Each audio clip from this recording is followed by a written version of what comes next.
Good afternoon. Did everyone enjoy lunch? Yeah? Full of energy now? Wow, that light is bright. Okay, I apologize in advance. I have to stand here because I was an idiot and upgraded to Catalina, which is not compatible with PowerPoint or any of the Microsoft tools. So I have to click in 3 different areas for the slide to move. But I'll try to be a bit animated and come over here, but pretty much. So, thanks for having me. My name is Pixie. I'm originally from London, but I bounced around a lot as a kid, growing up in different places, which explains my very standard international kid accent that you're hearing today. I had a pretty normal beginning to my career path. I went and did a bachelor's in media, marketing, all that good stuff. Learned all of the theories and practices from the 70s and 80s. It's still the same at the unis. But things took a bit of an interesting turn when I was doing my master's, when I was researching how different types of communications or marketing or storytelling, whatever word you want to use, how it influences people, and the different ways that it influences people. Because that's when I stumbled upon the idea of social psychology, which is the study of why we think the way we think and why we behave the way we behave, and how you can persuade that, right? So I then decided to kind of mix those 2 things together and work with both communications and marketing and the whole idea of, what makes people people. And that meant a whirlwind of different positions within brand strategy and reputation management. I got to work with really interesting people, most of whom scared the crap out of me.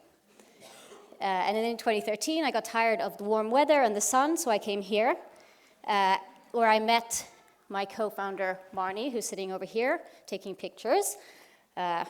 Make sure that you all look really interested when you're facing this way, right? And we worked together at the same agency, both as senior strategists. And then in 2016, we head off together and started House of Harvey, where we work now as strategic brand consultants. And then I'm here today, standing in front of you. So we're going to try to change the slide now and see what happens. And it's nothing. Okay, so working at House of Harvey, we get to work with everyone from, small startups, tech startups who want to change the world, all the way to, huge global players.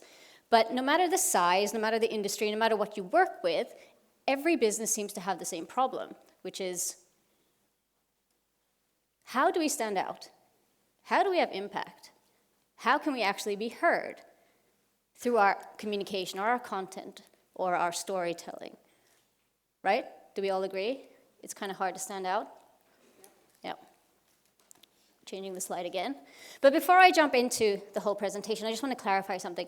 I'm going to say the word story and storytelling and brand story. And I don't mean things like content marketing or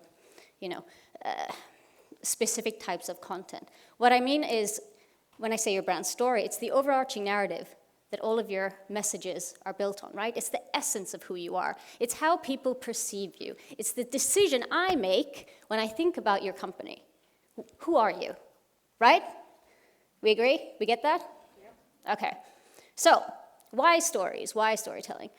Well, storytelling is basically why we, as a species, are here today. The ability to tell stories and to communicate was the reason we were able to, form these communities and evolve, because stories were a tool for us to teach each other things and learn, and to also set the boundaries and the rules for our different societies, right? So we have these different pressures in different societies that we're taught. So what's more effective if I say, oh, hey, new guy, listen, I know you're younger than me, I know you're stronger than me, and I know I have a nicer hut, and I have all this really cool stuff that you want, but please don't come in to my little hut in the middle of the night when I'm sleeping and bash my face in with a rock and take all of my stuff. Would that work? Or would it be, hey, new guy, come over here. I'm going to tell you this amazing story about these magical creatures that run the world, right? You can't see them, but they're there. They make everything happen, because how else are you going to explain this, right? Right. And the one thing they really hate is when you kill someone in your own tribe. In fact, if someone does that, as soon as you die, in your afterlife, they take you to a little unknown spot, maybe on the sun or the moon, and all these weird and wonderful creatures are going to torture you till the end of existence. They're going to rip out your spleen, they're going to rip off your face, and then when there's nothing left of you, it's going to start all over again. So which is more effective? Please don't kill me, or if you kill me, this is going to happen, right? So the power of stories meant we could actually change our behavior, or modify our behavior, or set these rules and these boundaries. Try to change the slide again, let's see. And because these stories trigger this emotional response from us, we remember them and we pass them down, generation after generation. Some of the oldest stories out there have been saved, have been written down, and we know them today. There was a lot of good storytellers back in the day, right? Maybe it's not so much now, but so throughout history, being a good storyteller was an asset. It was needed. You had a position in society. It let kings stay kings. It spread religions. They call, the stories of different religions the greatest stories ever told, right? They had power to shape our entire history. And the reason is that our brains are actually built for stories, for messages. We're emotional creatures. We like to think that we've evolved way past the times that we were, cavemen or in those huts. But we actually haven't. Our brains are still in their ancient form. So in order for us to understand the information that we're receiving, we need to have some sort of context. We need to put it in perspective. If we just get given numbers and facts and things that we hear again and again and again, we put our own spin on it. We try to interpret it in our own way. So if you don't interpret things, if you don't tell a good story, then it's going to be interpreted in 100 different ways by 100 different people. We have things within our brains such as neural coupling, right? So if you hear a good story or if you see a really good show, our brains actually mimic what's happening to the characters on the screen, right? When they're scared, we're scared. When they're sad, we're sad. We physically go through the same emotions that we're seeing. And it's addictive. And there's no better proof than, things like Netflix or HBO. How many of you can go 2 or 3 days without any forms of stories? You can put your hand up. Really? I'm going to talk to you about it. Okay, we're going to go through that later. We also have things like simplicity. Everyone says, keep it simple, and it's true, because our brains are there to conserve energy. We always go for the easiest way, right? We look for the easiest way to understand something, and this translates into things like UX or into building user journeys. We want simplicity. We don't want complexity because we have to keep the energy in our brains, right? Things have to make sense to us, or if it doesn't, we panic. We don't know what to do. And there's also ideas like semantic satiation, which is a very complicated way of saying if we hear something over and over and over again, it loses all meaning. So things like innovation, right? The first time someone talked about innovation, it was like, wow, now everyone's innovative. Or sustainability, it had a really powerful context, but now everyone is sustainable. When someone sees sustainability, it's like, yeah, so? If we keep using the same words and keep saying things the way that other people say them all the time and copy each other, the power and the context and the essence gets lost. That's why it's not so easy. So, back to the whole idea of storytelling and marketing and communications. We understood the power of stories and communications pretty much from the beginning of time, but once the printing press came out and we were able to communicate to larger audiences, that's when businesses jumped on the power, right? We were able to talk to entire countries, entire cities, or specific groups about our product. And back then, it was not so much about the brand, it was about selling, right? It was about who could talk the loudest, who could talk the most. We, as marketers, would tell people what to think, right? Does everyone remember all the ads for different cigarettes? You would say, what kind of cigarette do I want? Do I want the ones that the doctors use? Do I want the ones that make me lose weight? We would play on these insecurities that people had. We would tell you who we were as a brand, and you would accept it, because it was a new way of, buying from a company.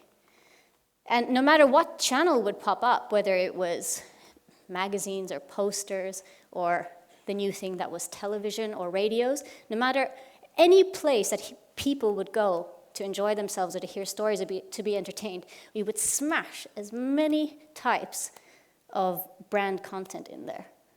And it was working. It was going great. We were all having a great time. Business was booming. We had complete control over the message, over who we were as a brand. We could contain things. It was us and it was the press. And people would have to believe it because there was no context. There's no way to check on these things. If there was a big issue or a crisis with a business in one part of the country or one city, we could contain it. No one would know. These guys don't talk to these guys. There's no way to share this information. It was easy. It was easy to influence people. It was easy to own our own story and to craft it. Life was really good. And that's what we learn at universities. But then something strange happened, or something wonderful happened. We had the internet. This thing was going to revolutionize the world. It was going to change everything as we knew it. It was going to connect people like never before. You could get your brand story into every household in the world from your office. So what do we do as marketers? We annoyed the shit out of everyone. Because we can't have nice things. As soon as there's something, interesting and new, we would go and we would do the same thing.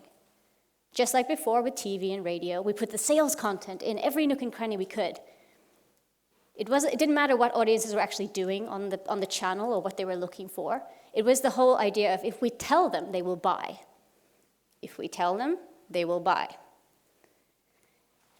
We then had social media, another revolution. This was about bringing people together. It was about discovering each other, keeping relationships. You'd find all your friends. You'd talk about things. You'd find little communities based on the same interests. And what did we do? Pretty much the same thing. We did pretty bland, mediocre content based on concepts that were tied around these KPIs. So we all heard hashtags are super important, right? It's all about the hashtags before. So then we were just creating random hashtags that made no sense and that no one would use, because that's what was important. The campaign was centered around a hashtag. Or it was just, get anything on there, whether you're B2B or B2C. You could be selling, cement on Facebook. Did it work? We don't know, but you have to be on every channel. That was the mantra at the beginning. Be everywhere, be seen. And then we discovered these things called algorithms, right? Because people got so annoyed that they told the platforms, listen, we don't want this content. And the backlash turned into, okay, guys, if you want to be on here, you have to pay for it. So then we had the paid social, right? And we had to try and figure out what were the algorithms. I actually got asked by clients, can you figure out the algorithm? And that thing on the top there, that was one of Facebook's algorithms. Because that's what's important. How can we get past that, right? Or then we hear, okay, it's about organic engagement. Engagement, that's what's important. So then we get crap like this. Anything to get people to respond, right? Which is your favorite water? Because they're all so different. And, we have a trigger within us psychologically that if we know the answer, we want to say it, right? And people who are kind of new to social media, they do it. Be like, what's your favorite? The beach or the mountains for your holiday? Be like, beach, mountain. And it was like 400 comments. And then Facebook was like, oh, this is a good post. Let's show it to everyone. And then other people got pissed off, right? So we're always trying to find ways around things. What are the tricks? What are the hacks? How can we get people to see it? Not, do they want it? What do they do after? Is it relevant? So after that, We got good old ad block. We got ad block, we got backlash. How many of you guys actually use ad block when you go online? That's not good for business, guys. Ad block means that our data is skewed, right? And we got an inkling of that, especially when it came to social media, because the numbers didn't translate into reality. We're like, wow, we're doing really well on here, but no one's actually doing anything with that stuff. Are you sure? And now it comes up, well, actually, okay, yeah, the data's not right. The data's skewed. We made mistakes. Or we don't take into account things like bots or click farms or stuff like that. So if we can't rely on the data as it is, what can we do? What do we do when we've annoyed people so much and we're so separated from people that they're now trying to block us out of everything? How do we get past it? Any guesses? We don't, exactly. We try to beat the system again. We now force you to turn off your ad block. So now the normal ad blocks are no longer enough. Now we have to use different kinds. We have to build our own, right? We block them. So if you want to see our content, fine, turn it off. That makes people happy, right? Yeah. Or we do things like this. Suddenly, people are getting ads on their phones, on their lock screens, on their Hawaii phones, right? Can you imagine you take your phone out to check the time and there's an ad on it? And they immediately went, what the hell is this? And then the brand goes, oh, sorry, shit, oh, yeah, no, we didn't mean it, and we took it away. It was a test. Well, who would like that? Or we're now getting peddled, because it's the Internet of Things and the smart devices, we're now getting peddled ad space on people's smart devices. So in the States, if you buy a Samsung Smart TV, if you want to use the smart features, you have to opt into getting ads on your television when you turn it on. Not ads on the channel, but ads on the actual television. So people are like, well, I'm not going to use the smart functions then. You can't force people to look at you. It doesn't work like that. If you were forced to listen to me today, you would not like it. Even if I was the most interesting person in the world, because you are being forced to do it, you automatically do not want to be here. And some of you probably were forced to be here. I can tell. So is the future going to be ads everywhere we go, right? Are we going to get Google Glass 2.0 or whatever, and there's just going to be ads on our face when we're talking to someone? Is that what the future is supposed to be? And people are confused, especially marketers and brands. I hear this all the time. This is actually posted in a secret forum for big strategic consultants or communicators, people who work there. And they're actually saying this. They're admitting, we don't know. How are we supposed to know? We're getting so much different information. And when you don't know, if you don't know what people want, if you don't know how people behave and how to get them to listen to you, then you just try anything. Then it's not about the actual story and what's relevant. Then it's about the trends. It's about things like technology. It's about tools. It's about AI. It's about content marketing. Oh, you need a chatbot because they're so awesome. Has anyone used one? No? Try it.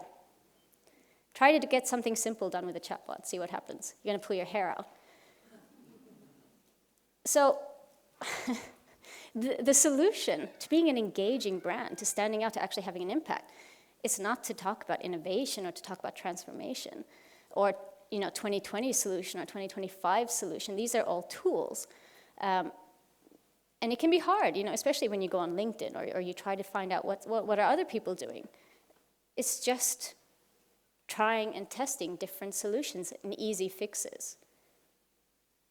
Right? Does anyone know what the big trends for 2020 are? No? Guys, come on. It's only, 2 months away? Voice. What's voice? Sound. Voice control. Yeah. So that's why we have to record you in your homes, so we understand your voice, right? That's why When you upgrade your phone, it now tells you, oh, Facebook wants to connect to Bluetooth and look around. Why? We just want to know. We need to know who you are. We need to know what your voice sounds like, right? We need to take a step back and say, why? And do people actually want it? Is it an invasion or is it a benefit? Because we have this whole argument with GDPR and things like that. They're taking their data away from us. How are we supposed to do things like personalization? They want personalization, but they don't want to give us their data. But when you look at it, if somebody likes a brand, if they enjoy purchasing something from the brand, or if they believe in the brand, they're okay with you having their data. If you ask Patagonia how many people opt out, what do we think? You don't have to say, but okay.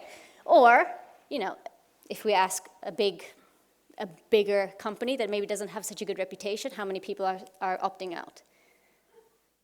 That's what it is. If they trust you, if they like you, if you're relevant to them, they are happy to exchange something for something better, right? We understand that using social media is free, so we have to exchange something in return. We're not happy when that data is used to show us the same pair of shoes 100 times that we've already bought last week and we're not going to buy again, which tends to happen. Because we want to keep up with everyone else. It's hard. And it gets even harder when you have loads of different people telling you loads of different things. You have agencies who want to create really fun concepts, really great ad campaigns. They're going to get an award for it. People are going to go, oh, that was pretty good. But what's the point? What's the next step? What's the bigger picture? What does this add to? Or we have, the whole digitalization and data sets. We have SEO. We get 300,000 keywords. It's like, here, this is what you got to do. But is it? I'm not sure if you guys recently read, but Adidas has now come out and said that they made a mistake, and they were blinded by the idea of digital mindset. And they focused a lot on efficiency and ROIs and, getting things done at the cost of the brand. And they're now completely restructuring, developing brand new frameworks where it's a good balance of tools, technology, and, offering, but also who they are as a brand, because that's what people care about nowadays. You shouldn't do one at the cost of another, right? So, what is one way of dealing with these kinds of issues? We call it the brutally honest brand reboot. You can call it whatever you like, but the point is to take a step back and look at your place in the world as a brand, your audiences, what they want, and how to best give it to them. It's about reevaluating, reframing, reinterpreting, and reactivating your stories. And because I don't have so much time today, we're going to focus on one part, but I'll just break it down a little bit. When we say reevaluate, we mean break down and audit all of the stuff that you have already created and are out there. What's driving you? Right? Everybody has a mission, vision, mission, purpose, all this other strategic stuff. We need to take a new look at it. Is it relevant today? Does it work today? Does it need to evolve a little bit for the new landscape, this new digital world? We then look at reassessing your brand's context within the outside world, and this is the toughest thing. This is what people struggle with the most. It's like, who are we to our audience, right? We need to look at who they are, the landscapes that they're in, the drivers that they have, and of course things like trends. And then we look at reinterpreting and rebuilding all of the stuff we were looking at. Who are you? Who are you 2.0 for the modern day? And then you can reactivate and start pushing out the stories, pushing out the content, investing in new strategies, investing in new technologies. So why is it important? Because most companies know where they want to be, right? We want to be seen as this. We want to be the leaders of this. We want to be the thought leaders of this. We want to be the best this. We want to be the top this. But it's hard to get to that goal if you don't know where you are today. How do you track it? What is the situation today? How do we get there? How do you make a plan to get there? We need to know the how. How do we get from how we're seen today, or how we're not seen today, to where we want to be? And that's where the brutally honest brand audit comes in. And that basically just means taking a step back, looking at who you are inside out as a brand, your strategies, your structures, your offering, your skills gap, your ecosystem, and then looking externally about the sentiment, the experience, the brand value, the segments, the market frames that are out there, understanding the differences in the audiences. And we need to not forget that we are all people, right? So the 3 areas that we should actually feed into these audits are knowing the individual, understanding why people behave the way they behave, why they think the way they think, why they have these characteristics, what kind of biases they have. But then we need to have the framing, the sociology, knowing the group, the cultural influences, the political influences, the historical influences. Why is this group different from this group? Why is American audiences different from Swedish audiences? And then we need to have the context, the scientific approach, knowing the reasoning. Why do the numbers mean what they mean? Turning the data into insights, knowing what to leave out and knowing what to keep, right? Because we can get a lot of data that is not relevant to us, but we need to know what's relevant and what's not. And we have to understand people, to understand why they act the way they act. And I know I'm running out of time, so I'm just going to quickly go into things like data points, right? So we talk about data, data, data, data. Yes, you have your internal, your own data, you know, your own user journeys, your behavior markers, best performing, attention mapping, all this other good stuff. But you need to have the external, you need to have the social listening. What do people say about you when you're not in the room? What do they want? Are you meeting their expectations? What are the influences that they have in their life? And how do you play into it? How do you kind of make their experiences better if you don't know what they want and you don't know how they want you in their lives? And I have one bad example, if I can go through it, because everyone loves bad examples, right? So here is an example of framing, okay? And kind of missing the mark completely on how people are feeling and what their expectations are. So it's 2017. Trump is stoking the fires of social unrest. Tensions are building in the US. And Black Lives Matter movement is in center stage, right? Due to all these awful things that have been happening. Does everyone remember? Right. So we all knew what was happening. We were all watching going, oh my God. These iconic photos were coming out. We were watching with bated breath. There were protest after protest, people getting arrested, people being dragged away. And we were all watching it going, wow, people are fighting for their right for equality. And then an ad came out. Pepsi. That was completely centered around a protest. But it was a fun protest. It was a peaceful protest. We had Kendall Jenner doing whatever she does, looking at herself in the mirror, getting photographed. And there's a protest outside. People are there, there's banners, people are walking in the streets in America at the time when this thing was actually happening. But everyone was kind of happy.